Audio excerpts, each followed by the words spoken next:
বাংলাদেশের বাইরে পৃথিবীর বিভিন্ন প্রান্তে যেখানে থেকে চ্যানেলে দেখছেন, আপনাদের সকলকে সাদর আমন্ত্রণ তৃতীয় মাত্রা দেখবার জন্য। প্রিয় দর্শক, গতকাল বিকেলে জাতীয় সংসদে বাংলাদেশ সরকারের অর্থমন্ত্রী আবুল মাল আব্দুল মুহিত 2015-2016 অর্থবছরের বাজেট জাতীয় সংসদে উত্থাপন করেছেন এবং এই প্রস্তাবিত বাজেটের আকার হচ্ছে 2,99,096 কোটি টাকা এবং এর মধ্যে বাজেটে যে বরাদ্দ তার 3 ভাগের 1 ভাগ মাত্র উন্নয়ন খাতে, 2 ভাগই যথারীতি অনুন্নয়ন খাতে ব্যয় হবে।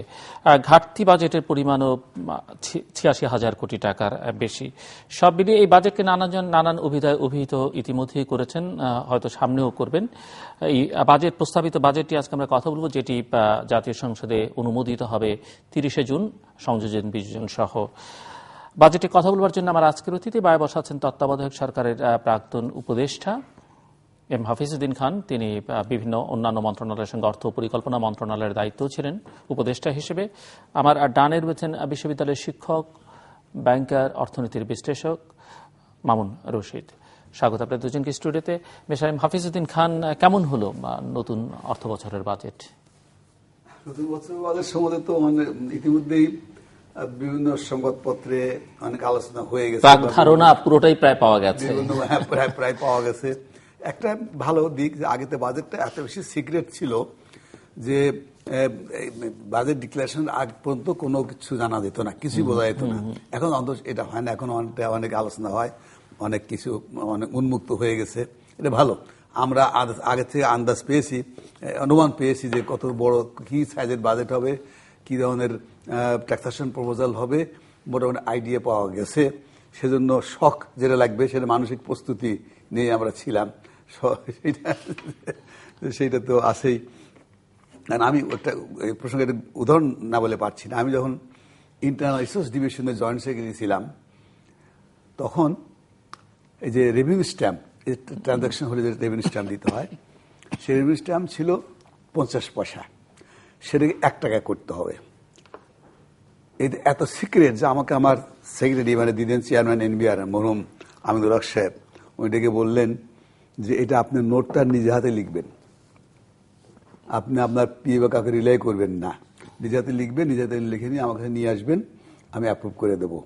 তারপরে ওই যে বাজেট ফরম্যাট যে বক্তৃতা আমাদের ঢুকে হবে, সেটা ওই একজন আছেন আলী রেজা সাহেব, তিনি মারা গেছেন, তার কাছে নিয়ে যাবেন, উনি করে দেবেন। এটা সব হাতে হাতে। তো এটা রেভিনিউ স্ট্যাম্প এমন জিনিস নয় যে কেউ কিনে ঘরে রাখলে পরে তার লাভ হবে, তা তো নয়। 1 জুলাই থেকে ওটা 1 টাকাই হয়ে যাবে। তো তখন রেভিনিউ আসতে বছরে 3 কোটি টাকা, সেটা বেড়ে 6 কোটি টাকা হবে। এইরকম সিক্রেসি মেনটেন করা হতো। সেই কালচার থেকে আমরা বেরিয়ে আসছি, এটা ভালো। সিক্রেসিটা কেন মেনটেন করা হতো? জাস্ট বোঝার জন্য। এটা সিক্রেসিটা হলো এটা দরকার যে কোন যে ট্যাক্স নতুন বসবে সেটা আগে থেকে স্পেকুলেশন করে দাম টাম বাড়িয়ে রাখা, সেই কারণে এটা করা হতো।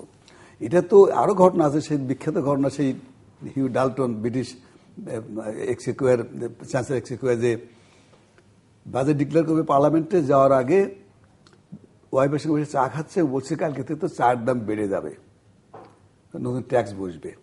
এইটা বলে উনি মরালি গিল্টি ফিল করলে যে বাজেট লিক করা হয়ে গেল, উনি যে পার্লামেন্টে রেজিগনেশন দিয়ে আসলেন চ্যান্সেলর এক্সিকিউটিভ। এই ধরনের এখনো তো এই যে বাজেট মিটিং যেটা হয়, ক্যাবিনেট মিটিং যেটা হয় ফাইনালি বাজেট পেশের আগে, সেটা কিন্তু হয় পার্লামেন্টে সেখানে মিটিং করে ফাইন্যান্স মিনিস্টার এবং প্রধানমন্ত্রী সবাই মন্ত্রীদের নিয়ে পার্লামেন্টে ঢোকেন। এটুকু এখনো রয়ে গেছে, তবু অনেক দূর আমরা এগিয়ে এসছে, এটা ভালো। তো এখন যেটা বাজেট যেটা দেওয়া হলো, বড় বাজেট সবাই বলেছে, সন্দেহ নেই অনেক বড়, তো প্রতি বছর একটু একটু করে বড় হচ্ছে ধারাবাহিকভাবে, একটা ধারাবাহিকতার মধ্যে বাড়তির মাত্রাটা বেশি মনে হচ্ছে। আর সেখানে যেটা সমস্যা হলে বাজেট ঘাটতি 86,000 কোটি টাকা বোধ হয়, যতদূর মনে পড়ে। 86,000 কোটি টাকার মধ্যে 58,000 কোটি টাকা অভ্যন্তরীণ খাত থেকে আসবে, বাকিটা বৈদেশিক সঞ্চয়পত্র, আভ্যন্তরীণ সঞ্চয়পত্র, ব্যাংক, এই 2 জায়গা থেকে আসবে। তো ব্যাংকে যেহেতু আইডল মানি এখন পড়ে আছে, কিন্তু সমস্যা হলো যে যদি ইনভেস্টমেন্ট, এখন ইনভেস্টমেন্টের মাত্রা খুব কম, যে কারণে গ্রোথ হচ্ছে না। ইনভেস্টমেন্ট বাড়ানোর জন্য নানা প্রণোদনার কথা বলা হচ্ছে। সেখানে বেশি করে সরকার যদি ব্যাংক থেকে বড় করে তাহলে তো আবার ওই ব্যবসায়ীদের জন্য অসুবিধা হয়ে যাবে, হয়তো সেই পরিমাণ লিকুইডিটি ব্যাংকে থাকবে কিনা সেটা একটা প্রশ্ন রয়ে গেছে। আর অভ্যন্তরীণ যেটা সঞ্চয়পত্র যেটা আছে, এটা একটু ছিল, এটা ভালো ছিল। আমরা নিজেরাও, আমরা যারা অবসরপ্রাপ্ত, আমাদের তো ওইটা একমাত্র সম্বল, এই সঞ্চয়পত্রের উপরে আমরা বেঁচে আছি। তো সেটা দিন দিন কমছে। এটি একটা আমাদের জন্য ব্যক্তিগতভাবে আমরা সাভারার, এটা তো আমাদের জন্য অসুবিধা হচ্ছে, অনেক কমে গেছে। এবার 2% প্রতিটা ইনস্ট্রুমেন্ট 2% করে কমিয়ে দিয়েছে। তো এটা আমাদের জন্য অসুবিধা হয়ে যাবে আর কি। বাট এমনিতে বলা হচ্ছে যে এই বাজেটটি মূলত ব্যবসা বাণিজ্যের জন্য একটা ভালো পরিবেশ তৈরি করা, বিনিয়োগ বান্ধব বলা যেতে পারে। কর্পোরেট 8% কমেছে। বিনিয়োগের বড় সমস্যা যেটা, সেগুলো হবে তো না। বিনিয়োগের সমস্যা তো হলো যে আপনার ইনফ্রাস্ট্রাকচারের তো প্রবলেম সলভ হয় নাই। আপনার এখন তারপর বিদ্যুৎ, আজকে তো আমার 1 ঘন্টা আমার লোডশেডিং ছিল আমার ভাড়াতে। এই আমি ভাড়াতে রওনা হওয়ার আগে লোডশেডিং ছিল। তো সুতরাং ইলেকট্রিসিটির সমস্যা হয় নাই। তারপরে যোগাযোগের অবস্থা এখনো এখন ঢাকা চিটাগাং 4 লেন হয় নাই। তো এরকম ধরনের সমস্যা অনেক রয়ে গেছে। সুতরাং ইনভেস্টমেন্ট ইনফ্রাস্ট্রাকচারের যে প্রবলেম, সেটা আমরা খুব কিন্তু এগোতে পারি নাই। সো আপনি মনে করছেন যে ওই সমস্যাটা, বিনিয়োগের সমস্যাটা যেটি আপনি শুরুতেই বলছিলেন, খুব তাড়াতাড়ি এটা উন্নতি হবে বলে মনে হচ্ছে না। আসবো আবার আপনার কাছে, মিস্টার মামুন রশিদ। ধন্যবাদ। আমি স্বাগত জানাই জনাব খানকে, যে উনি তত্ত্বাবধায়ক সরকারের উপদেষ্টা থাকাকালে অনেক ভালো ভালো কাজ আমরা অনেক সময় করিয়ে নিয়েছি ওনার অ্যাপ্রুভাল নিয়ে কিংবা ওনার কনসেন্টে। ভালো, সারা জীবনেই দেশের অর্থনৈতিক ব্যবস্থাপনার সাথে উনি সম্পৃক্ত ছিলেন এবং সততা এবং নিষ্ঠার সাথে কাজ করেছেন বলে জানি। বাজেট আলোচনার আগে আমরা মনে করি আমরা কি পর্যায়ে বাজেটটি হচ্ছে, দেশের অবস্থাটা কি। আমাদেরকে অনেকেই বলছে একটা সম্ভাবনার অর্থনীতি। আমরা অভ্যন্তরীণভাবে দেখতে পাচ্ছি প্রচুর অর্থনৈতিক কর্মকাণ্ড বাড়ছে।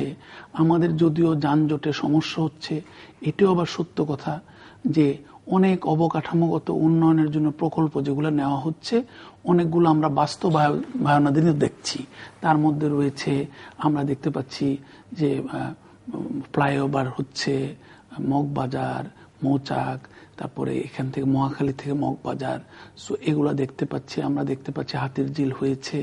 আমরা দেখতে পাচ্ছি আরো কিছু ফ্লাইওভার নির্মাণাধীন রয়েছে। আমরা দেখতে পাচ্ছি পদ্মা সেতু হচ্ছে।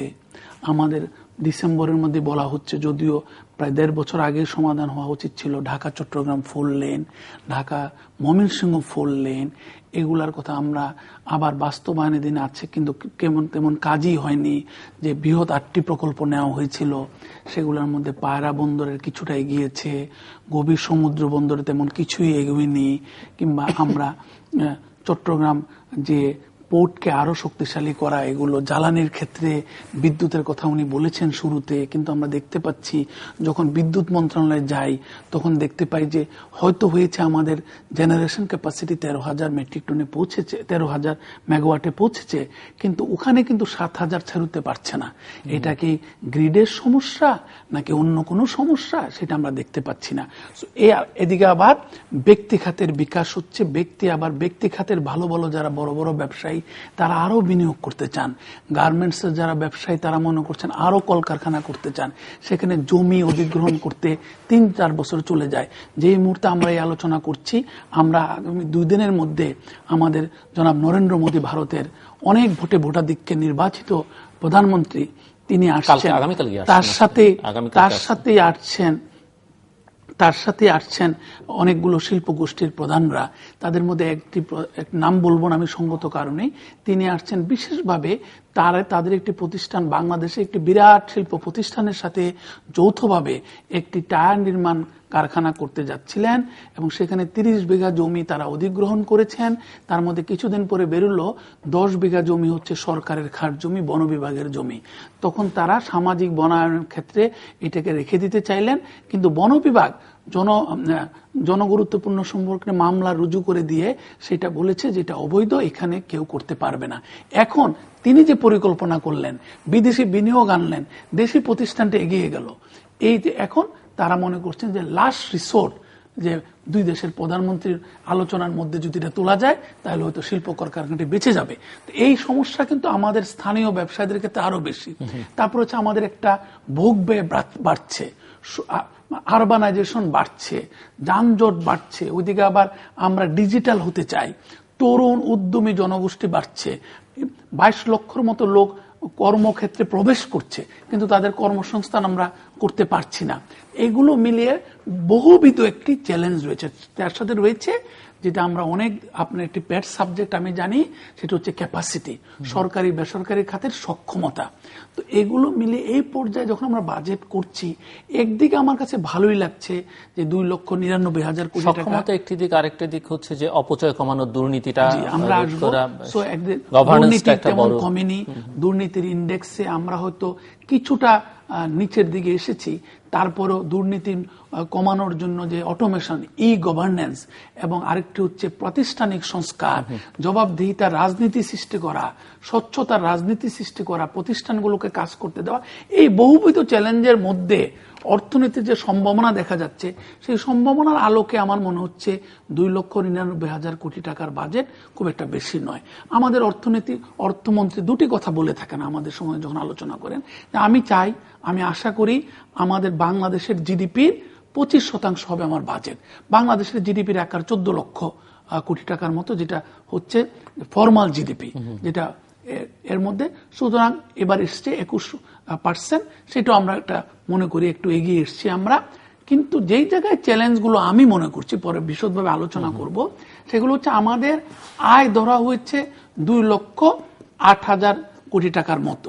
সেইখানে শুধুমাত্র জাতীয় রাজস্ব বোর্ড থেকে আসবে 2,76,000 কোটি টাকা, 1,76,000 কোটি টাকা, আর বাকিটা আসবে রাজস্ব মানে এনবিআর বহির্ভূত খাত থেকে, যেটা ওনার স্টাম্প ডিউটির কথা উনি বললেন, রেভিনিউ স্টাম্পের কথা বললেন, জমির যখন দলিল করে আমরা সেই স্টাম্পের কথা আমরা জানি।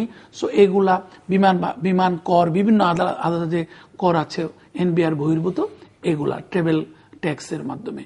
এখন এইটা আমরা গেল 3 বছর যাবত কি দেখছি, যে একটা স্যাচুরেশন পয়েন্ট এসে যাচ্ছে সরকারের আয় ব্যবস্থাপনায়। আমরা দেখেছি 2012-13 অর্থ বছর, 2013-14 অর্থ বছর এবং বিদায়ী যে অর্থ বছর 14-15, প্রত্যেকটা সময় কিন্তু আমরা একটা বৃহৎ আকারে আমরা কর কিংবা ভ্যাট কিংবা কাস্টমস ডিউটিকে ডাউনওয়ার্ড অ্যাডজাস্টমেন্ট দেখতে পেয়েছি। আমরা গেল 12-13 অর্থ বছরে, 13-14 অর্থ বছরে দেখেছিলাম 11,000 কোটি টাকা, 1,36,000 কোটি টাকা থেকে 1,25,000 কোটি টাকা নামিয়ে আনা হয়েছিল, তারপরে একটু গ্যাপ ছিল। তারপর আমরা এই বছরে অলরেডি দেখেছি 1,49,000 কোটি টাকা থেকে নামিয়ে 1,35,000 কোটি টাকা করা হলো। সেই অবস্থায় একটা যে বিগ লিপ দিতে চাচ্ছি, আসলে আমি বরাদ্দ বাড়াতেই পারি, আরো বরাদ্দ দরকার, শিক্ষা, স্বাস্থ্য তথা সামাজিক অবকাঠামো খাতে অনেক বেশি বরাদ্দ দরকার। একটা ইমার্জিং ইকোনমি, একটা বিকাশমান অর্থনীতির জন্য প্রচুর টাকা দেওয়া দরকার। এখন আমরা এমন একটা জায়গায় দাঁড়িয়ে আছি যে সামাজিক অবকাঠামো খাতে যদি বিনিয়োগ না বাড়াতে পারি, আমরা একটা সক্ষম, কর্মক্ষম, উদ্যমী জনগণের একটা দেশ হিসেবে এগিয়ে নিয়ে যেতে পারবো না। কিন্তু আমাদের আয়টা কিভাবে বাড়াবো? আয় বাড়ানোর ক্ষেত্রে যে প্রাতিষ্ঠানিক সংস্কার, আয় বাড়ানোর ক্ষেত্রে এনবিআর এর সক্ষমতা বৃদ্ধি, আয় বাড়ানোর ক্ষেত্রে এনবিআর এর অটোমেশন, আয় বাড়ানোর ক্ষেত্রে সবচেয়ে বেশি প্রয়োজন যাতে করে একজন মেয়র প্রার্থী, উনি অত্যন্ত সুন্দরভাবে বলেছেন, তারপরে তাকে বলতে হয়েছে যে আসলে উনি কিভাবে উনার এত সুন্দর অট্টালিকা সম রাজপ্রাসাদে থেকেও উনার কর কেন এত কম, ওনার সম্পদ কেন এত কম। এইটাই কিন্তু বলে দেয়, উনি বলেছেন, ওনাকে আমি ধন্যবাদ জানাই, উনি বলেছেন এইটাই কিন্তু বলে দেয় যে আমাদের সম্পদ সৃষ্টি হচ্ছে, কিন্তু সেই সম্পদের উপরে জনগণের অধিকার নিশ্চিত করব যে আমি ট্যাক্স আদায় করব, সেই ট্যাক্সটাকে আবার হাংরি সেক্টর যেগুলা, ভুভুক্ষ খাত যেগুলা রয়েছে, বিশেষভাবে সামাজিক অবকাঠামো খাত, সামাজিক নিরাপত্তা বেষ্টনী তৈরি করার যে খাত, শিক্ষা এবং স্বাস্থ্যের অবকাঠামো সৃষ্টির যে খাত তথা বিনিয়োগের জন্য তো অবকাঠামোর প্রয়োজন রয়েছে, সেইগুলো আমি কিভাবে করব, এই চ্যালেঞ্জটা এখন সবচেয়ে সামনে চলে এসছে। এবং এই চ্যালেঞ্জ মোকাবেলার জন্য আমরা কিন্তু খুব আত্মবিশ্বাসী জনগণ কিংবা সরকারি কর্মকর্তা কিংবা রাজনীতিবিদ পাচ্ছি না। সাফাজউদ্দিন খান, না ঠিকই বলেছেন সব। আমাদের তো ইকোনমি যেহেতু এমার্জিং ইকোনমি, গ্রোয়িং ইকোনমি, আমাদের তো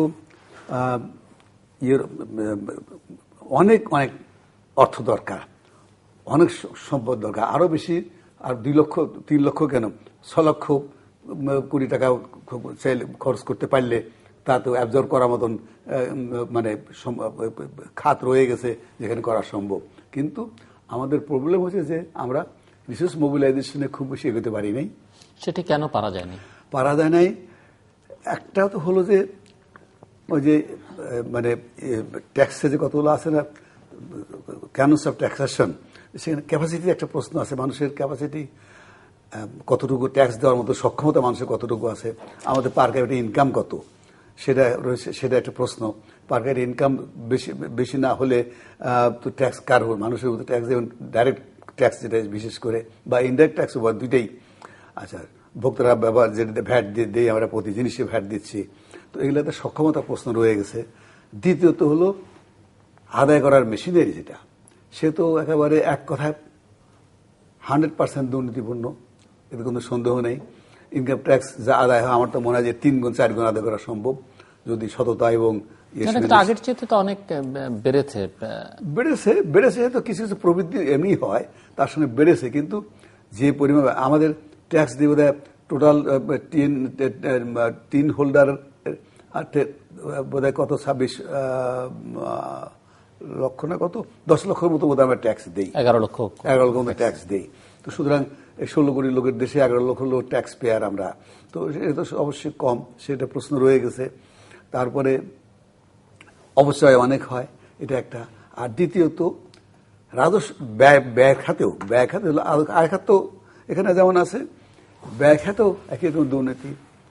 ডেভেলপমেন্ট প্রজেক্ট বর্তমান ফাইন্যান্সিয়াল ইয়ারে যে 30 জুনে শেষ হবে, 10 মাসে আমরা ডেভেলপমেন্ট এক্সপেন্ডিচার করেছি 51% মাত্র, বাকি 2 মাসে কি হবে?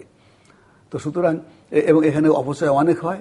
আমাদের তো সম্পদ সীমিত এবং কষ্টার্জিত সম্পদ। আমি একটু পরিষ্কার হওয়ার জন্য বলি, কালকে আমার এখানে একজন সরকার দলীয় সংসদ সদস্য ছিলেন, যিনি এখন বিদ্যুৎ জ্বালানি স্ট্যান্ডিং কমিটির চেয়ারম্যান, এর আগে তিনি অর্থ মন্ত্রণালয় সংক্রান্ত স্ট্যান্ডিং কমিটির চেয়ারম্যান ছিলেন। তিনি বলছেন যে এই যে এডিপি বাস্তবায়ন নিয়ে যে কথাগুলো বলি বা আপনারা বলেন বা আমরা বলি, সেটি ঠিক নয়। কেননা তার বক্তব্য হচ্ছে যে কাজটা ঠিকই হয়ে যায়, ওই যে অবাস্তবায়িত বলা হয় সেটি হচ্ছে যে বিলটা ছাড় দেওয়া হয় না, সেই কারণে বলা হয় এটি উল্টাটা। বরং আমার যে অভিজ্ঞতা,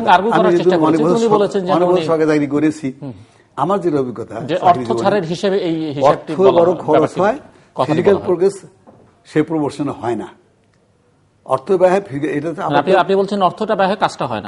আমি তো এটা, আর উনি বলছেন যে কাজ পুরোটা হয়ে যায়।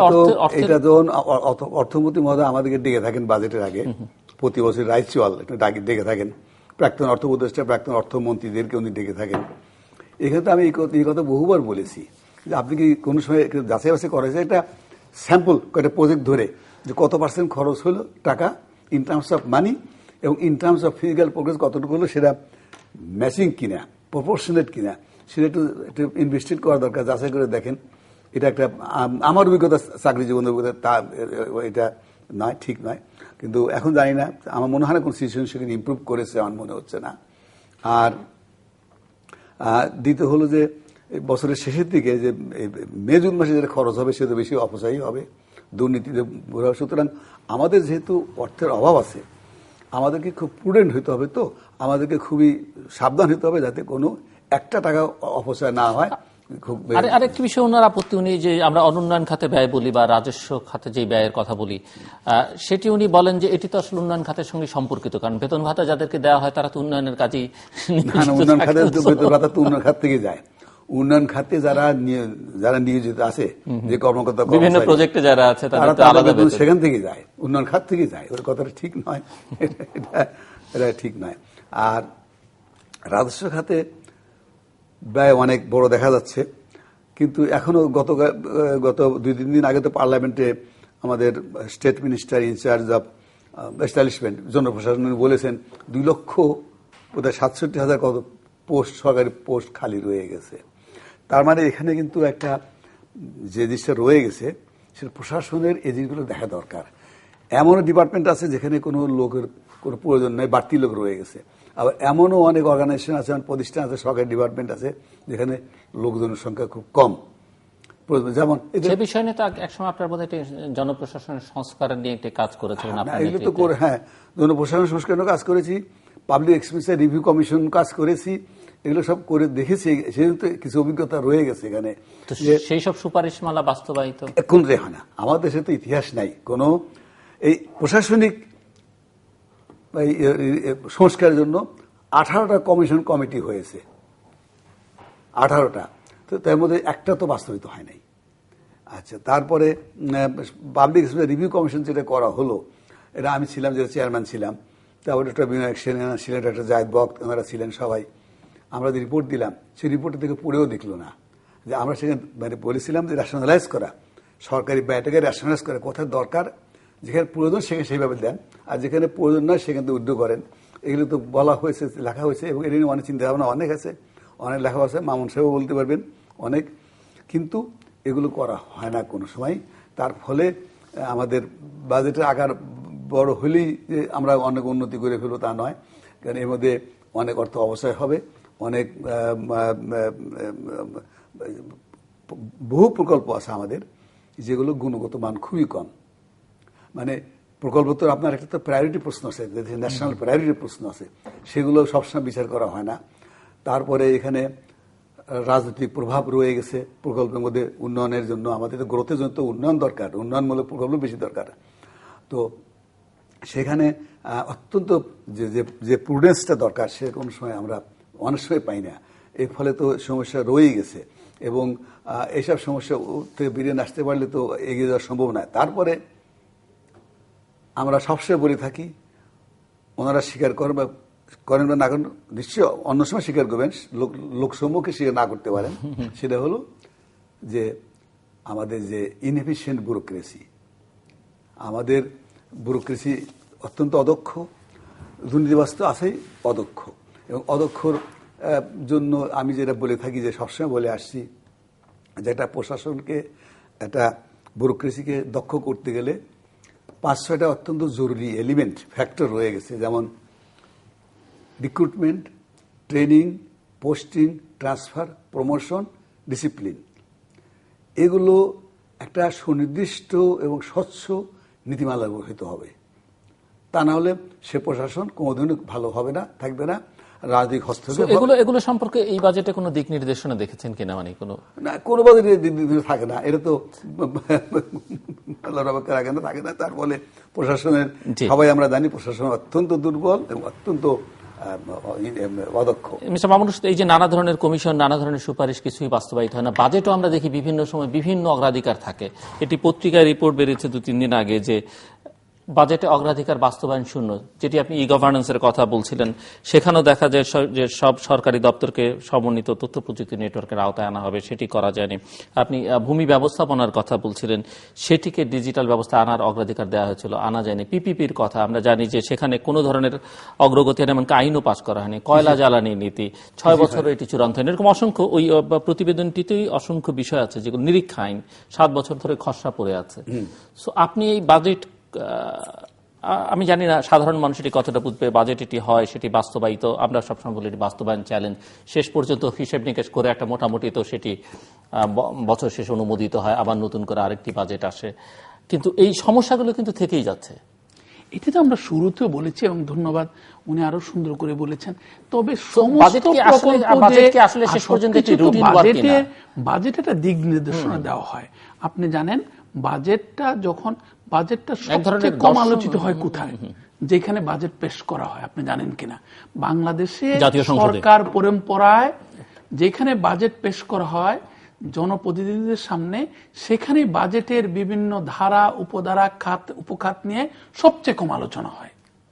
এবং এই কারণেই কিন্তু বাজেট আমাদের কিন্তু মরহুম তাজউদ্দিন আহমেদ সাহেবের মৃত্যুর পরে আমরা কিন্তু বাজেটটা খারাপ ভালো আমি বলবো না, স্যার এখানে রয়েছেন, এটা কিন্তু আমলার একটি বাজেট। আমাদেরকে বাঁচিয়ে দিয়েছে কারা? আমাদেরকে বাঁচিয়ে দিয়েছে উন্নয়ন সহযোগীরা। ওনার সময়ও দেখেছেন, উনি আমাকে ধরিয়ে দিবেন আমি যদি ভুল করি, স্যার আপনাকে আমি অধিকারটুকু দিয়ে দিলাম আগেই।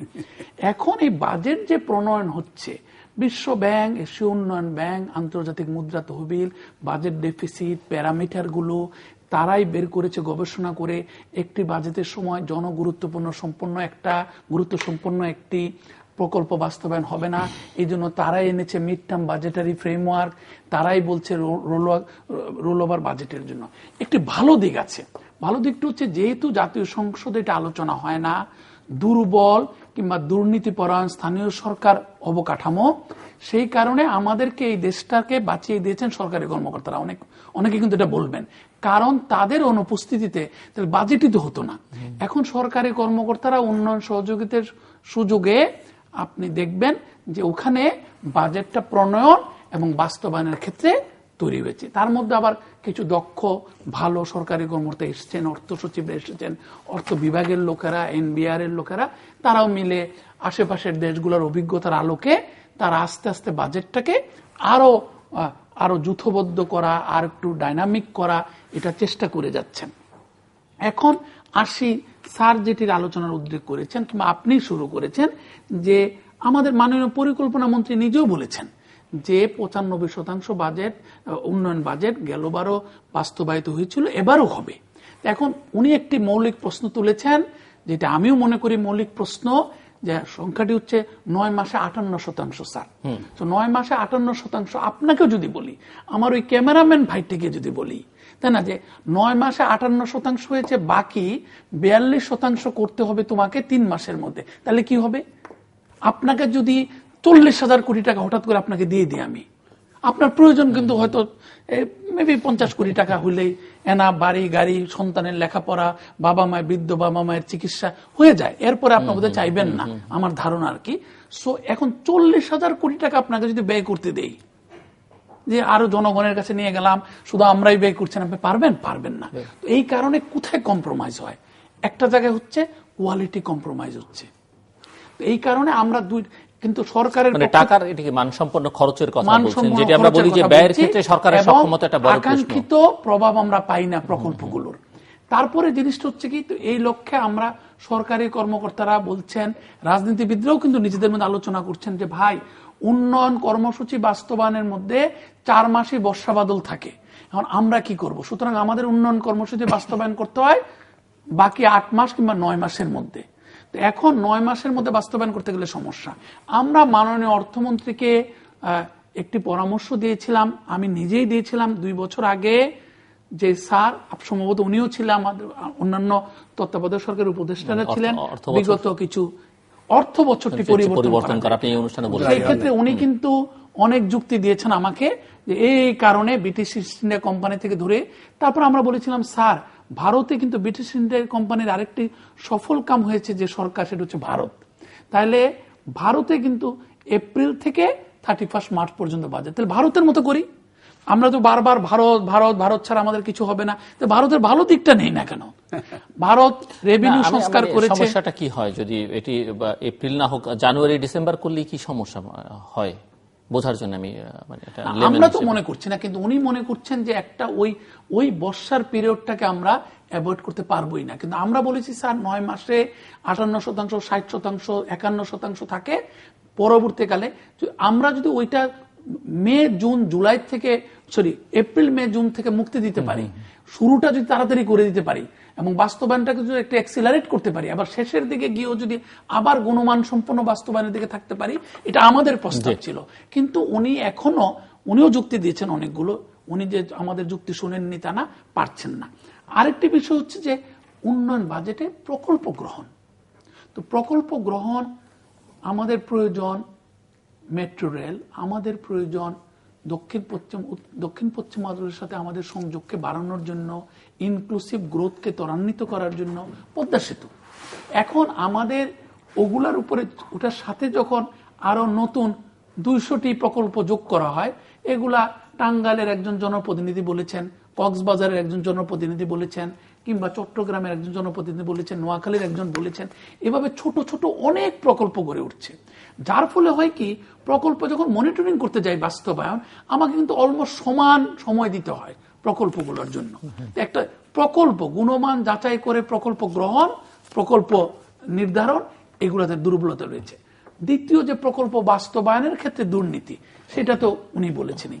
তৃতীয়, আজকে মাননীয় অর্থমন্ত্রী সংসদে বলেছেন যে আমরা কেন আমি বিদেশ থেকে 30,000 কোটি টাকা করেছি বৈদেশিক সূত্র থেকে, কারণ আমাদের একটা বিরাট পাইপলাইন রয়েছে। সেই পাইপলাইনটি প্রায় 20 বিলিয়নের কাছাকাছি, 19 বিলিয়ন প্লাস। তো তখন তো সেই ক্ষেত্রে বক্তব্যটা কি, সেই ক্ষেত্রে হচ্ছে ওরা কি বলে, ডিফিট কিংবা ইউএসআইডি কিংবা জিআইজেড কিংবা ওয়ার্ল্ড ব্যাংক, যে মাল্টিল্যাটারাল এজেন্সিগুলো রয়েছে, তারা বলছে তোমরা তো ভালো প্রকল্প গ্রহণ করতে পারছো না, ভালো প্রকল্প গ্রহণ করতে পারছো না, সেই সাথে ভালো প্রকল্প পরিচালক দিতে পারছো না। যেই মাননীয় পরিকল্পনা মন্ত্রী বাজেটের প্রাক্কালে বক্তব্য রেখেছেন, উনি বলেছেন যে আমরাই পরামর্শ দিয়েছিলাম গেলবার উনাকেই, উনার পরিকল্পনা মন্ত্রী হওয়ার পরে, যে স্যার আপনি প্রকল্প পরিচালকদের একটি পুল করুন। শুধুমাত্র আপনি জানেন বাংলাদেশে ওয়ার্কিং মিনিস্ট্রি বলা হয় 5টা মিনিস্ট্রিকে, যাদের প্রচুর কাজ করতে হয়, প্রচুর অর্থ ব্যবস্থাপনা করতে হয়, স্যার এগুলো জানেন। সেইগুলোর থেকে লোক আনা আর যাচ্ছে না, হলে বাজেট বাস্তবায়ন দেরি হয়ে যায়, জ্বালানি মন্ত্রণালয়ের প্রকল্প বাস্তবায়ন দেরি হয়ে যায়, নিজেদের প্রকল্প থাকে, শিক্ষা মন্ত্রণালয়ের প্রকল্প বাস্তবায়ন দেরি হয়ে যায়, যোগাযোগ মন্ত্রণালয়ের প্রকল্প বাস্তবায়ন দেরি হয়ে যায়। যাদের প্রকল্প নির্ধারণ, প্রকল্প যাচাই, প্রকল্প বাস্তবায়ন, প্রকল্প মূল্যায়ন এর সক্ষমতা রয়েছে, তো জয়েন্ট সেক্রেটারি কিংবা এডিশনাল সেক্রেটারিকে প্রকল্প পরিচালক করতে হয়। সো এই পুলটা করার পরামর্শ দিচ্ছি আমরা। তারপরে আলোচনা হচ্ছে যে এই পুলে কারা আসবে। পুলে আসার মতো লোকেরও কিন্তু অভাব, যেটি উনি সহজে সুন্দরভাবে নিজে একজন সাবেক সরকারি কর্মকর্তা উনি যথার্থ উপলব্ধি করেছেন। এখন আমরা পরামর্শ দিয়েছিলাম পরিকল্পনা কমিশনে বসেই, যে এই পিডি পুল বলা হয়, প্রজেক্ট ডিরেক্টর পুল, এই পুলে প্রাইভেট সেক্টর থেকে নেন চার্টার্ড অ্যাকাউন্টেন্টদেরকে, কিংবা সরকারি রিটায়ার্ড সরকারি কর্মকর্তা নেওয়া যেতে পারে কিনা, ওই তাদের সাথে পরামর্শ করে যারা প্রকল্প অর্থায়ন করছে, ওই ডিফিট, ইউএসআইডি, ওয়ার্ল্ড ব্যাংক, আইএমএফ, জাইকার সাথে আলোচনা করে নেন, কিংবা আমেরিকা থেকে কোনো বাংলাদেশে আসতে চাই কিনা, কিংবা আমরা বিদেশ থেকে লোক আনতে পারি কিনা।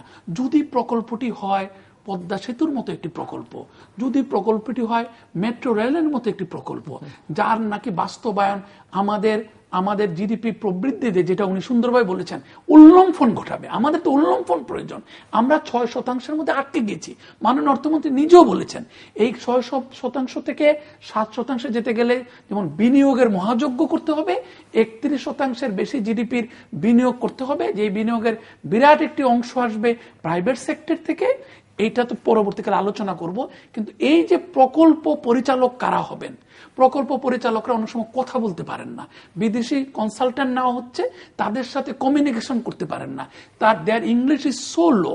আমাকে বিদ্যুৎ মন্ত্রণালয়ের সচিব মহোদয় বলেছিলেন যে আমরা যাতে বাংলায় কথা বলতে পারে, ইঞ্জিনিয়ারদের সাথে বাংলায় কথা বলতে পারবে, তারপরে সাব অ্যাসিস্ট্যান্ট ইঞ্জিনিয়ার, ডিপ্লোমা ইঞ্জিনিয়ারদের সাথে, কারিগরদের সাথে বাংলায় কথা বলতে পারবে। আবার বিদেশে পাওয়ার প্ল্যান্ট বাস্তবায়ন করেছে, এই ধরনের বাংলা ভাষাভাষী লোক আছে কিনা। আমি কিন্তু ওনাকে দিতে পারি নাই, যদি আমি এনআরবি ওই অ্যাসোসিয়েশনের সাথে সম্পর্কিত, ওই পুলের সাথে সম্পর্কিত, আমরা পারি নাই। তাহলে কি হবে, বিদেশ থেকে আনছি আমরা, বিদেশ থেকে যখন আনছি তার সাথে আবার প্রকল্পের যে পরিচালক, ওনার সাথে কমিউনিকেশনটা হয়ে ওঠে না, হয় উনি ওনার ভাষা বুঝেন না, উনি ওনার ভাষা বুঝেন না। তারপরে যে সারা বিশ্ব প্রকল্প বাস্তবায়নের ক্ষেত্রে যে লিটারেচার, যে ল্যাঙ্গুয়েজ, যে কাঠামো ফলো করছে, সেই ক্ষেত্রে কিন্তু আমাদের ইঞ্জিনিয়াররা, আমাদের যারা প্রকল্পের নকশা করেন, তাদের ব্যাপার তো এগুলা কিন্তু অনেকটা বিদেশ মুখাপেক্ষী রয়ে গেছে। এবং আমাদের জাতীয় স্বার্থকে যারা রিপ্রেজেন্ট করবেন সরকারি কর্মকর্তারা, হয় তাদের সক্ষমতার অভাব রয়েছে, অনেক ক্ষেত্রে সঠিক সরকারি কর্মকর্তাকে ওখানে নিয়োগ দেওয়া হয় না প্রকল্পের ক্ষেত্রে। এখন আগের দিনে প্রকল্পের আকার ছিল ছোট ছোট। যখন আমাদের দেশের প্রথম বাজেট পেশ করেন আমাদের মাননীয় অর্থমন্ত্রী মরহুম তাজউদ্দিন আহমেদ, তখন আমাদের বাজেটের আকার ছিল 900 কোটি টাকার নিচে। এখন আমাদের বাজেটের আকার 3 লক্ষ কোটি টাকা। এই বাজেট স্বপ্ন দেখা তো খারাপ না, স্বপ্ন দেখতে হবে। মানুষ তার স্বপ্নের সমান বড়, আশার সমান উঁচু, আমরা বড় হতেই হবে। আর যেখানে আমাদের লক্ষ্য রয়েছে নিকটকালেই, এই 2021 সালে আমরা মধ্যম আয়ের দেশ হব। এটা তো শুধু মাথাপিছু আয় দিয়ে হবে না, এটা আমাদের সক্ষম হতে হবে। মাথাপিছু ডিমের কনজামশন কত, মাথাপিছু মাছের কনজামশন কত, মাথাপিছু প্রোটিনের কনজামশন কত। আমরা যে কাট ওভার করছি from millennium development goal to sustainable development goal, এগুলোতে সমস্ত লক্ষ্য কিন্তু আস্তে আস্তে আরো সুনির্দিষ্ট হয়ে যাচ্ছে। আমাদের গার্মেন্টস শ্রমিকরা এখন কিংবা সকলে মিলে আমরা 47টা ডিম খাই, মাথাপিছু ডিমের যে কনজাম্পশন, সেটাকে নিয়ে যেতে হবে 160টিতে। তো এটা নিয়ে যেতে গেলে এটার একটা অর্থায়ন প্রক্রিয়া আছে, সেটার আবার সাস্টেইনেবিলিটি থাকতে হবে। তো এরকম ভাবে করে এই সব জায়গায় এসে আমরা আটকে যাচ্ছি ওই যে সুশাসন, সুবিচার, জবাবদিহিতা এবং জনপ্রশাসনের, রাজস্ব প্রশাসনের দুর্নীতির চাইতে বড় ইম্পর্টেন্ট হচ্ছে সক্ষমতা। না ঠিকই, আমার কথা এখানে বাজেটটা তো অবশ্যই আমরাই করেছি, আমরা নির্ভর, এবং জনপ্রতিনিধিরা কিন্তু খুব এটা নিয়ে মাথা ঘামান না। আমাদের পার্লামেন্টের রুলস অফ প্রসিডিউরই নিষেধ করা আছে বাজেট কোনো স্ট্যান্ডিং কমিটিতে যাবে না। এমনকি যে স্ট্যান্ডিং কমিটি যেটা আছে এস্টিমেট কমিটি, এস্টিমেট কমিটি যে এস্টিমেট দেখা, সরকার এস্টিমেট দেখার কথা রুলস অফ বিজনেস অনুসারে সেখানে সম্পূর্ণ নিষেধ করা আছে, কোনো স্ট্যান্ডিং কমিটিতে বাজেট যাবে না। আচ্ছা, সরাসরি সংসদে পেশ হবে। সংসদে বাজেট সাধারণত পেশ হয় এই অনুবার হয়তো সেকেন্ড উইকের থার্সডেতে, এবার একটু এগিয়ে আসছে, একটু ব্যতিক্রম, এবার ফার্স্ট উইকের থার্সডেতে হয়েছে। কিন্তু এত অল্প সময়ের মধ্যে বাজেটের ডিসকাশন, জেনারেল ডিসকাশন, খাতওয়ারি ডিসকাশন, এগুলো সম্ভব নয়। হয়তো আমরা বলতে পারি আমাদের সম্ভব নয়, ওই ডিসকাশনটা হলে তো আমাদের যেহেতু আমাদের সংসদের কোয়ালিটি অফ ডিসকাশন আমরা সন্তোষজনক নয়, কোনো সন্দেহ নাই। এখানে গুণগত মান খুবই হতাশাজনক, কিন্তু আমাদের ভবিষ্যতে একদিন হবে, সক্ষমতা আসবে। তো বাজেটটা সংসদে আলাপ আলোচনা হবে না কেন? তারপরে যেটা সবচেয়ে বড় কথা হলো যে বাজেট এই বছর পেশ হলো, 30 জুনে পাশ হয়ে যাবে। তারপরে আগামী বছরের জুন মাসের আগে তো আর এটা নিয়ে সংসদের কিছুই করার থাকে না, এটা নিয়ে কোনো সংসদ কোনো আলোচনা হয় না। কোয়ার্টারলি কোনো ডিসকাশন, ডেভেলপমেন্ট প্রজেক্ট রিভিউ সংসদে, তারপরে বাজেটের সার্বিক একটা রিভিউ আলোচনা, জনসাধারণ, জনপ্রতিনিধি যারা, তাদের বেসিক তো ফান্ডামেন্টাল একটা বেসিক জিনিসই তো হলো যে একটা বাজেটের ট্যাক্স পার্লামেন্ট ছাড়া ট্যাক্স হতে পারে না। এক, সরকারি ব্যয় পার্লামেন্টের অথরিটি ছাড়া সরকারি ব্যয় হতে পারে না। এখন সে পার্লামেন্টকে সেই কতটুকু ক্ষমতা দেওয়া আছে? Budget discussion, budget approval, budget review নাই তো, কোনো ক্ষমতাই নাই প্র্যাকটিক্যালি। বাজেট তো পার্লামেন্টই অ্যাপ্রুভ করে। হ্যাঁ, বাজেট তো পার্লামেন্টই অ্যাপ্রুভ ওইরকমই অ্যাপ্রুভ করে, তারপর সারা বছর তার কোনো কারবার নাই। তো সুতরাং জবাবদিহিতার প্রশ্ন রয়ে গেছে, ট্রান্সফার। সেজন্য আমাদের মানে প্রবৃদ্ধি যেটা সরকারের লক্ষ্য 7% এবার বোধহয় গ্রোথের লক্ষ্যমাত্রা ধার্য করা হয়েছে বাজেটে, কিন্তু 8%-এর উপরে উঠতে হবে আমাদের মধ্যমায়ের দেশ 2021 সালে যেতে। তো সেই লক্ষ্যে আমাদের সেখানে যে এই আরেকটি টার্গেট দিয়েছেন যে 2018 সালের মধ্যে বাংলাদেশ হতদরিদ্র মুক্ত দেশ হবে। সেটা ভালো, আশা থাকা ভালো, চেষ্টা করা হোক, চেষ্টা চলুক আর কি। এখন তো 3-4 কোটি লোক এখনো বিলো পভার্টি লাইন রয়ে গেছে। তো শুধু তাদেরকে পভার্টি লাইনের উপর তোলা অত সহজ কথা নয়, এর বয়স যোগ হচ্ছে, বেকারত্বের সংখ্যা আছেই, খুব যে কমার জন্য যে সমস্ত মিজাজ দরকার সেগুলো তো হচ্ছে না, গ্রোথ তো সেভাবে হচ্ছে না, ইনভেস্টমেন্ট সেভাবে হচ্ছে না। তারপরে যেটা সমস্যা রয়েছে সুশাসন বলতে যে জিনিস, সে তো নাই আমার দেশে। সুশাসনের প্রচণ্ড অভাব রয়ে গেছে সর্বস্তরে, সর্বক্ষেত্রে, সর্বত্র। তো সুতরাং সেই সব চ্যালেঞ্জকে ওভারকাম করে আপনার এতে পোষা যে লক্ষ্য 2021 সালের মধ্যে মধ্যম আয়ের দেশে পোষা, এটা খুব যে সহজ আমার কাছে মনে হচ্ছে না। আমার উদ্দেশ্য ঠিক আছে, আমরা সেট করেছি লক্ষ্য ঠিক আছে। জেলা বাজেট, তার সঙ্গে জেলা বাজেট তো মুখে শুনেছি, আমাদের শিশু বাজেট, জেলা বাজেট কি এর মতো কিছু হয়েছে? কিছু তো হয় নাই। জেলা বাজেট হয়, জেলা বাজেট করতে গেলে একটা জেলাকে আমরা টাকা দেব, বরাদ্দ করা হবে, কার কাছে টাকা দেবে? সেটা যদি ডেপুটি কমিশনের কাছে দেওয়া হয় তাহলে তো জেলা বাজেট হলো না, এটা আমলা বাজেট হয়ে গেল। তাহলে সেখানে একটা স্ট্রাকচার থাকতে হবে, সে স্ট্রাকচার তো নাই। জেলা পরিষদ যেটা আছে সেটাও পুরোপুরি আমলাতান্ত্রিক। সেখানে একজন প্রশাসক রয়ে গেছেন যিনি একজন রাজনৈতিক নেতা, এবং কিছু কর্মচারী রয়ে গেছে, সরকারি কর্মচারী, চিফ এক্সিকিউটিভ অফিসার না কি বলে ইত্যাদি। তো সেখানে জনসাধারণ, জনপ্রতিনিধির কোনো কারবার নাই। তো সুতরাং জেলা উনি মুখে বলেছিলেন, কিন্তু কিছুই হয়নি। এবার একটা আবার যোগ করেছেন শিশু বাজেট, দেখা যাক কি হয়। মানব সম্পদ উন্নয়ন, আইন শৃঙ্খলা বা সশস্ত্র বাহিনী, এই খাতগুলোকে গুরুত্ব দেওয়া হয়েছে যথেষ্ট পরিমাণে। কি মনে হবে? জি, মানব সম্পদ তো সর্বকালীন কথা। কারণ আমরা যদি গ্রোথকে লাক্সই করতে যাই, সাস্টেনেবল করতে যাই, যেমন স্যারের কথা থেকে দুটি কথা বলি, বাংলাদেশ কিন্তু এখনো দারিদ্র্য ঝুঁকিতে রয়েছে দেশগুলোর যে লিস্ট, সেই লিস্ট থেকে কিন্তু বাংলাদেশ মুক্তি পায়নি। এবং দারিদ্র্য ঝুঁকিতে রয়েছে আমাদের জনসংখ্যার। আমরা সত্যি 2010 সালে 40% থেকে 2010 সালে নেমে এসছে 10 বছরে 31% আমাদের দারিদ্র্যের সীমার নিচে যে জনগোষ্ঠী রয়েছে, এখন বলেছে 24%। সুতরাং উনি যেটা বলেছেন, আর হত দরিদ্র যেটা খুবই খারাপ অবস্থা, সেটা উনি এবার নেমে এসছে 8% মতো। সেই ক্ষেত্রে উনি 8% দূর করতে চান 2018 সালের মধ্যে। লক্ষ্যে সমস্যা নয়, কিন্তু আমাদের কিন্তু ওই ঝুঁকিটা কমছে না। আমাদের যে উন্নয়ন হচ্ছে, আবার পড়ে যাচ্ছে লোকেরা। একটা বন্যা, একটা খরা হয়, আবার কিন্তু বেশ কিছু লোক ওই দারিদ্র্য সীমার নিচে চলে আসছে। এই যে দারিদ্র্য ঝুঁকিতে থাকা জনগোষ্ঠী, পলিটিক্যাল স্ট্যাবিলিটির মতো এখন স্টেবল সিচুয়েশন, কিন্তু আমরা যে কাটওভার করছি, মাননীয় অর্থমন্ত্রী যেখানে শুরু করেছেন সম্পূরক বাজেটের আলোচনা, যে আমাদের কিন্তু এবছর মিলেনিয়াম ডেভেলপমেন্ট গোলের সাথে সামঞ্জস্য রেখে ষষ্ঠ পঞ্চবার্ষিক পরিকল্পনা করা হয়েছে, সেটার কিন্তু অনেকগুলো লক্ষ্য মানে অবাস্তবায়িত থেকে গিয়েছে। এখন আপনি আসেন, আমাদের বাজেটের মূল টাকাগুলো কোথায় যায়? মূল টাকাগুলো রাজস্ব বাজেট হোক আর উন্নয়ন বাজেট হোক, সেখানে মূল টাকাগুলো যায় শিক্ষা, স্বাস্থ্য, যোগাযোগ এবং প্রতিরক্ষা। এখন দেখেন, অনেকেই চায় টাকা বাড়ুক। আমরাও জানি যে শিক্ষা খাতে আমাদের এবার বরাদ্দ দেওয়া হয়েছে 31,000 কোটি টাকা, প্রায় 2,500 কোটি টাকা বাড়ানো হয়েছে।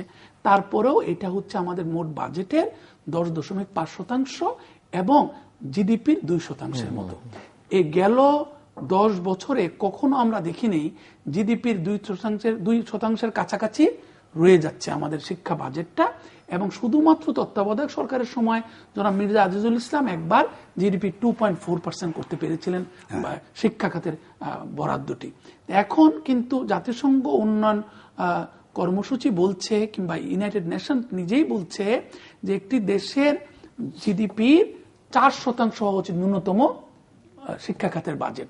শিক্ষা খাতের বাজেটটা অনেক পিছিয়ে থাকা দেশ, বুরুন্ডি, মালি, আফ্রিকার, তাদেরও কিন্তু শিক্ষা খাতের জিডিপির একটা বিরাট একটা অংশ ব্যয়িত হচ্ছে শিক্ষা খাতে। তারা পিছিয়ে আছে। আর আমরা তো এখন আমাদের অগ্রগতির চাকাকে, প্রবৃদ্ধির চাকাকে এক্সিলারেট করতে চাই, যেটা আমরা বলছি poverty reduction, reducing poverty, accelerating growth. এটা হচ্ছে আমাদের বাজেটের মূল দর্শন। সেই ক্ষেত্রে জাতীয় পুঁজি সৃষ্টি করা, জাতীয় পুঁজির মধ্যে কিন্তু মানব সম্পদ একটা বিরাট বিষয়। এই অগ্রগতিকে ত্বরান্বিত করবে কে? অগ্রগতিকে ধরে রাখবে কে? অগ্রগতিকে সহনীয় করবে কে?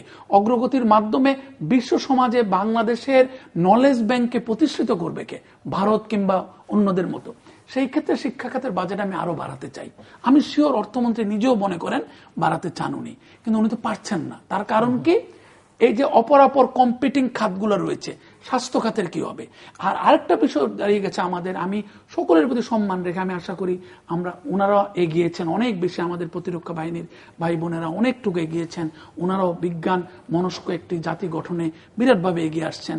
ওনারাও ইউএন এর সাথে কাজ করতে গিয়ে ওনারাও পজিটিভ এক্সপোজার পেয়েছেন, এবং বিশ্ব দারিদ্র্য কিভাবে কমানো যায়, গণতন্ত্রকে আরো কিভাবে সুসংহত করা যায়, এবং ই গভর্নেন্সের আওতায় সবাই প্রায় এসে গেছেন আমাদের প্রতিরক্ষা বাহিনীর। কিন্তু আমার একটি বিষয় মনে হচ্ছে, আজকে যদি স্বাস্থ্য খাতকে আরো গ্রামীণ স্বাস্থ্য অবকাঠামো বৃদ্ধির জন্য, সুচিকিৎসা বাস্তবায়নের জন্য, গ্রামের সাধারণ জনগণের কাছে, ভোটারদের কাছে, কিংবা পিছিয়ে থাকা জনগোষ্ঠীর কাছে চিকিৎসা সেবা পৌঁছে দেওয়ার জন্য, শিক্ষার গুণমান উন্নয়নের জন্য, শিক্ষাকে আরো আধুনিক করার জন্য, শিক্ষাকে একমুখী করার জন্য যে টাকা পয়সা রয়েছে, এখন প্রচলিত বাজেটের আকারে, যেহেতু আমাদের আয় নাই, আয় বেশি করতে পারি না, বাজেট বাড়াইতে পারছি না, এখন আমাদেরকে হয় যোগাযোগের খাতে কমাইতে হবে, নাইলে প্রতিরক্ষা খাতে কমাতে হবে। এখন যোগাযোগ আমাদের আবার বিনিয়োগ বৃদ্ধি ছাড়া পথ নেই। যোগাযোগ একটা বিরাট একটা অস্ত্র বিনিয়োগ বৃদ্ধির, এই যে অবকাঠামো, যোগাযোগ অবকাঠামো। এখন প্রতিরক্ষা খাতটি প্রথম কথা হচ্ছে তার বরাদ্দ কি এনাফ? সেটা না আমরা একটা ব্র্যাকের বিজনেস স্কুলে প্রথমবারের মতো স্বাধীনতার পরে সম্ভবত, এমনকি প্রতিরক্ষা বাহিনীর লোকজনকে এনেও আমরা আলোচনা করেছিলাম, কিন্তু ওখানে ওনারা বলেছেন বাজেট বরাদ্দ এখনো কম, এখনো ওনাদের অনেক প্রতিষ্ঠানগুলোতে কম টাকা দিতে পারে, আকাঙ্ক্ষিত টাকা দিতে পারছে না। আবার এই সময় দেখছি আমি জোর করে বলতে পারছি না, যেহেতু ওনাদের সাথে আমরা কিছুটা নৈকট্য রয়েছে বিভিন্ন কাজে কর্মে, সেখানে হচ্ছে যে এই যাই বরাদ্দ দেওয়া হোক সেই টাকাটা যথাযথ ব্যবহার হচ্ছে, এই টাকাটা কোথায় ব্যবহার হবে। তারপরে প্রতিরক্ষা খাত নিয়ে বাজেট নিয়ে কোনো আলোচনা হয় না। আমি সব জায়গায় দেখেছি আমাদের শিক্ষকরা যারা অর্থনীতি পড়িয়েছেন তারাও বলেন, কেউ কেউ উপদেষ্টা ছিলেন, তারাও বলে যে এটা নিয়ে বেশি আলোচনা করতে যেও না। তো এইটাই কি আমাদের, এটা যে আমরা একটা মিলেনিয়াম ডেভেলপমেন্ট গোল, বাইরের দুনিয়ায় কি হয়, বাইরের দুনিয়া আলোচনা হচ্ছে, কারণ আমরা ভারতে কি হয় না, আমাকে তো বারাক ওবামা তার বাজেটের সময় তার সমস্ত লোকেরা বলছে যে আমার কারণ হচ্ছে আমি যদি ডিসআর্মামেন্ট না করি, আমি যদি অস্ত্র বন্ধ না করি, অস্ত্র লড়াই বন্ধ না করি আফগানিস্তানে, ইরাকে, আপনাকে তো বলেই দিয়েছে যে কেন তার $1 ট্রিলিয়ন আমার যুদ্ধ বন্ধ করতে হবে। বারাক ওবামা এসেই বলেছে আমি কেন আফগানিস্তানে সৈন্য প্রত্যাহার করতে চাই, আমি ইরাকে সৈন্য প্রত্যাহার করতে চাই, কারণ আমি আমেরিকা যেখানে ভুগছে সেখানে আমি রক্ষার জন্য বিভিন্ন দেশকে আমি টাকা ব্যয় করছি। সো এটা নিয়ে তো প্রচুর আমরা একটু শেষের দিকে শেষ করতে হবে, আর এক দুই লাইনে যদি কিছু আমি যোগ এক করতে দুই চান লাইনে কনক্লুড বলতে চাই। করার। আমার মনে হয় একদিকে হয় রাজস্ব আদায় বাড়াতে হবে, যদি শিক্ষা খাতে, তারপরে স্বাস্থ্য খাতে, যোগাযোগ খাতে আরো বিনিয়োগ বাড়াতে হয়। দ্বিতীয় হচ্ছে উন্নয়ন কর্মসূচিতে প্রকল্প নির্ধারণের ক্ষেত্রে আরো বেশি মনোযোগী হওয়া উচিত, কোন প্রকল্প ঢুকবে কোন প্রকল্প ঢুকবে না। আরো দুঃখজনক হচ্ছে মানে আনএপ্রুভ, অননুমোদিত অনেক প্রকল্প কিন্তু ঢুকে যাচ্ছে, উনি জানে, আর আমরা তো অনুমোদিত প্রকল্পের প্রতি জাস্টিস করতে পারছি না। আর সবচেয়ে বড় জিনিস হচ্ছে আমরা যতই সমালোচনা করি না কেন, জনপ্রশাসন কিন্তু এই সরকারের নীতিমালা বাস্তবায়নের একটা সবচেয়ে বড় কাণ্ডারি। জনপ্রশাসনের সক্ষমতা বৃদ্ধি না করে, জনপ্রশাসনকে আরো যুগসই লাকসই দক্ষ না করে আমার মনে হয় না যে আমরা বাজেট বাস্তবায়নের মাধ্যমে আকাঙ্ক্ষিত ফলাফল আনতে পারবো। যে ঠিকই বলেছেন, অত্যন্ত ইম্পর্টেন্ট বা মানব সম্পদ উন্নয়ন। এই যে গতকাল সকালে আপনার চ্যানেল আইতে বাজেট নিয়ে সকালে সারাদিনই বাজেট যে সেশন হলো, সেখানেও দেখা গেছে গার্মেন্টস সেক্টরে টেকনিক্যাল স্টাফ, ম্যানেজমেন্ট স্টাফ সব বাইরের থেকে আসা। আমাদের 16 কোটি দেশের মধ্যে লোক নাই, আমাদের শুধু লেবার আছে, আমাদের ওই ধরনের লোক নাই, এবং এখানে কত টাকা রিপেটেড হয়ে যাচ্ছে। অথচ এদিকে কোনো নজর আমরা কেউ দেই নেই, সরকারি পর্যায়ে বা বেসরকারি পর্যায়েও কোনো নজর দেয় না। আমাদের সম্পদ, আমাদের মানুষের উন্নয়ন করে তাদেরকে সেই সক্ষমতা তাদের দান করা, যাতে তারা এই কারখানাগুলো চালাতে পারে। তো তাহলে এখানে আমাদের কত বড় বিরাট ঘাটতি রয়ে গেছে। তো সেজন্য আমাদের লবসাইডের অনেক কাজ হচ্ছে, এগুলো সব ব্যালান্সড কাজ অনেক জায়গাতে হচ্ছে না। সার্বিকভাবে কোনটা কোন দিকে নজর দেওয়া বেশি দরকার সেটা বাজেটে অনেক সময় কিন্তু করা হয় না। যদিও আমরা অনেক বড় বড় কথা বলে থাকি, এবং আমরা বলে থাকি যে মাননীয় প্রধানমন্ত্রী বলেছেন 2-3 দিন আগে যে আমাদের একমাত্র শত্রু একটাই, সে হলো দারিদ্র। তো শুধু দারিদ্র দূর করতে হবে, সন্দেহ নেই দারিদ্র দূর করতে গেলে তো একটা আইটেম নয়, বহুবিধ কার্যক্রমের সমষ্টি হলো দারিদ্র দূরকরণ। এখন ওই যে মামুন সাহেব বলেছেন, আমাদের পারিবারিক যে ব্যবস্থা, হয়তো একজন কর্মক্ষম ব্যক্তি আছেন, তার সম্পূর্ণ করে নির্ভরশীল, তিনি মারা গেলেন বা অসুখ বিসুখে উনি কর্মক্ষমতা হারিয়ে ফেললেন, তখন কি হয়, সে পরিবার আবার দারিদ্র সেবার নিচে চলে যায়। তো এই ধরনের ব্যবস্থা হচ্ছে, সামাজিক নিরাপত্তার সমস্যা আমাদের রয়ে গেছে, এ ধরনের অনেক প্রবলেম রয়ে গেছে যেগুলো সবসময় অ্যাড্রেস করা হয় না, হলেও ঠিক যেভাবে হওয়া দরকার সেভাবে হচ্ছে না।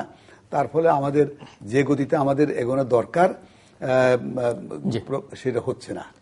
দর্শক, আমরা অনুষ্ঠানের শেষ প্রান্তে তৃতীয় মাত্রা সম্পর্কে আপনারা লিখতে পারেন ডাক, ইমেল, SMS এর মাধ্যমে, ইন্টারনেট, আমাদের অফিসিয়াল ওয়েবসাইট অথবা সোশ্যাল মিডিয়াতে যেসব পেজ আছে সেসব পেজে আপনাদের মতামত রাখতে পারেন। আর আপনাদের মতামতে আমাদের অনুষ্ঠান তৃতীয় মাত্রা আপনি দেখতে পাবেন প্রতি বৃহস্পতিবার এবং শুক্রবার বাংলাদেশ আমরা দুটোই, বুধবার দুপুর 11:30 এবং শুক্রবার দুপুর 1:05 দেখবার আমন্ত্রণ রইল। মিস্টার মামুন রশিদ এবং মিস্টার হাফিজউদ্দিন খান, অসংখ্য ধন্যবাদ আপনাদের দুজনকে। দর্শক মণ্ডলী, আমরা কথা বলছিলাম 2015-16 অর্থ বছরের প্রস্তাবিত বাজেট নিয়ে, যেটি গতকাল বিকেলে অর্থমন্ত্রী জাতীয় সংসদে উত্থাপন করেছেন। বরাবরের মতো কথা আবারও ঘুরে ফিরে উপসংহার টানতে হচ্ছে কথা বলে, যেটি আমার অতিথিরা বলেছেন যে বাজেট বাস্তবায়নটি হচ্ছে প্রধান চ্যালেঞ্জ হয়ে দাঁড়াবে, এবং তার কারণ হচ্ছে ওনারা মনে করেন যে আয়টা বাড়ানো খুব জরুরি, সেই জায়গায় খুব একটা নজর নেই। ওনারা মনে করেন যে প্রকল্প নির্ধারণে আরো অনেক বেশি সচেতন হওয়া দরকার এবং অননুমোদিত যেসব প্রকল্প আছে সেগুলোকে পরিহার করা দরকার এবং বাজেট যারা বাস্তবায়ন করবেন যে জনপ্রশাসন তার সক্ষমতা বাড়াবার দিকে আরো বেশি মনোযোগ দেওয়া দরকার এবং সেই সঙ্গে দুর্নীতি এটি প্রশাসনের দুর্নীতি এবং রাজনৈতিক প্রক্রিয়ার সঙ্গে যারা যুক্ত তাদের দুর্নীতি সেটিও এটি বড় সমস্যা বলে মনে করেন বাজেট বাস্তবায়নের ক্ষেত্রে। দর্শক, এই মাসে হয়তো আরো বেশ কিছুদিন আমাদের এই বাজেট নিয়ে আলোচনা চলবে, আরো বিস্তারিত পরে আমরা আলোচনা করব। দর্শক, আমাদের সঙ্গে থাকবার জন্য অসংখ্য ধন্যবাদ, আপনাদের সবার জন্য শুভকামনা।